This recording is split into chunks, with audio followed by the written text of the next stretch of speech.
ካልፈለኩኝ አንተ አስገድደኸኝ ከሩታ ጋር ልሆን አልችልም።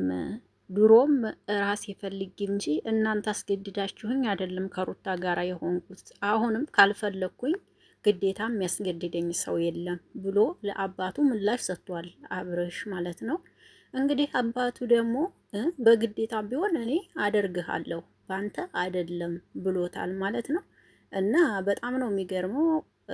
አብርሽ አንገትን የምትደፋው ነገር፣ አይንህን የምታሻሸው ነገር፣ መጀመሪያ የምታደርገውን ነገር ማወቅ አለብህ እውነት ለመናገር እና ከዛም በኋላ አይንህን እያሻሸህ ለማልቀስም ትሞክራለህ። የማትሆነው ነገር የለህም ማለት ነው።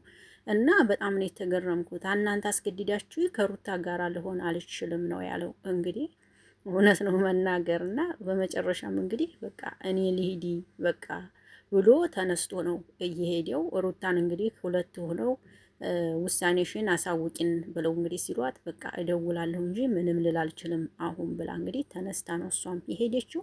ሰላም ጤና ይስጥልኝ አድማጭ ተመልካቾቼ፣ እንዴት ናችሁ? ደህና ናችሁ ወይ? አለሁላችሁ። ደህና ነኝ። አቢኔ ለዚህ ቤት አዲስ ከሆናችሁ ቤተሰብ ሆኑ አብራችሁ ይላላችሁ። አመሰግናለሁ። ወይ አብርሽ አብርሽ እኮ እውነት አባቱ ነው እንደዚህ አይነት መልስ ሊመልስ ቀርቶ አይደለም ቀጥ ብሎ የሚያይ ልጅ አልነበረም። በጣም ይገርማል። የእውነት በጣም ነው የተገረምኩትና አባቱ ግን ምርጥ አባት ነው። ወደህም ጠላህም እሷ እሺ ትበለኝ እንጂ ትታረቃለህ ነው ያለው። እውነት ለመናገር እሱ ግን ይገርማል። በጣም የሚገርም ነው በእውነት መልሱ። በጣም በጣም ተገርሜበታለሁኝ በአብርሽ።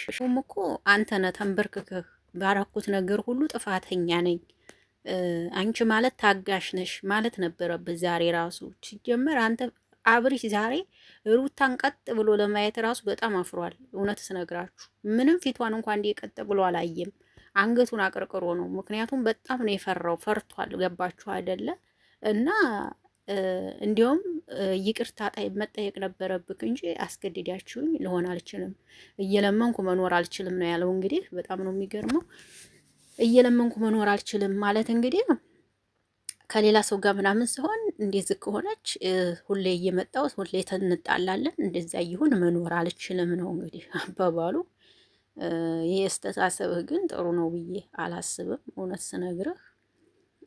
ምክንያቱም ትዳር ቀልድ አይደለም፣ ትዳር ግን የሚቀለል ነገር አይደለም ብላለች ነግረሃለች ማለት ነው። እሱ አንተም የራስን ህይወት ነው ከዚህ በኋላ እሱም የራሱን ህይወት እየኖረ እኔም የራሴን ህይወት እኖራለሁ ነው እያለች ያለችው ሩታ። ጋሻዬ ደግሞ እንግዲህ ተዋልደዋል። በቃ አንድ ላይ እንዲሆኑለት ነው እየታገለ ያለው። እሷ ደግሞ ግዴታ በቃ ቃላቷንም ትጠብቃለች ጋሻዬን ለማክበር ማለት ነው። ግዴታ ብዙ የምትናገረው ነገር ይኖራት ነበረ። ነገር ግን ትልቅ ሰው ስላለ ማክበር ስላለባት እንደዚህ አንገቷን ደፍታ ሁሉ ነው እያናገረች ያለችው ማለት ነው። እና አብርሽ እንግዲህ ተጀምሮ እስከሚጨረስ አንገቱንም ቀጥ አላለ። አባቱን ራሱ ሲያዩ ሊያየው ራሱ ፈርቷል። እውነት ለመናገር ከሚባል በላይ ነው የፈራው። እኔ እንጃ እንግዲህ ጋሻዬ ሰላም ይፈጥራሉ ብዬ ነው ማስበው። እንግዲህ ሩታዬ ከተመለሰች ምናልባት እንግዲህ ጋሻዬ ወደ ሩታ ቤት እመጣለሁ ብሏል። እዛ ሄደው ተመካክረው ምናምን እንግዲህ ሰላም ያወርዱ ከሆነ እንጂ ሌላ ነገር እንኳን አላቅም። ምናልባት ጋሻዬ ወደ ቤት ሲገቡ ሂደው ምናምን ሰላም ያወርዳሉ ብዬ ተስፋ አረጋለሁኝ እንጂ ሩታ ውሳኔዋ በጣም እንትን ነው። የምትመለስም አትመስልም። እውነት ለመናገር የድሮ ሩታ አይደለችም። አሁን አትበገሬዋ ሩታ ሆናለች ማለት ነው። የእውነት ለመናገር አትበገሬዋ ሩታ ነው የሆነችው አሁን ላይ። የድሮ ሩሩይ የምትለው ሩታ አይደለችም አሁን ላይ። እውነት ለመናገር ለካ ጠንካራ ትሆናላችሁ፣ ለካ ብርቱ ትሆናላችሁ። በቃ ገባችሁ? የሆነ የሚያጠነክራችሁ የሚያበረታችሁ ነገር ሲኖር ትበረታላችሁ፣ ትጠነክራላችሁ። እና ሩታ አሁን ላይ ጠንካራ ሆናለች፣ ጎበዝ ሆናለች ማለት ነው።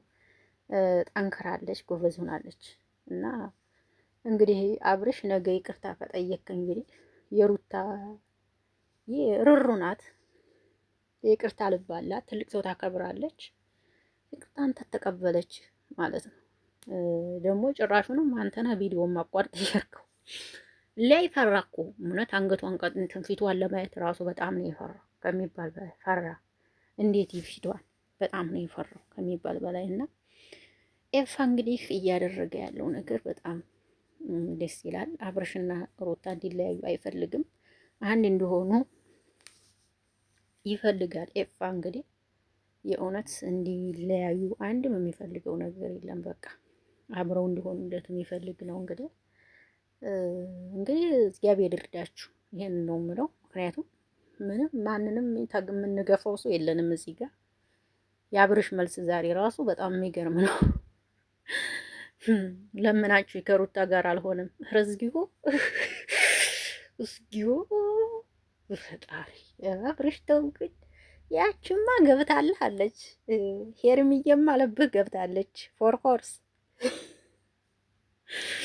ወገን ሄርሚዬማ ልቡ ገብታለች። የእውነት ስነግራችሁ ማለት ነው። አብርሽ ይሄንን መልስ ደፍሮ ሲሰጥ በጣም ተገረም ያለው ገብታለች ከልቡ ማለት ነው።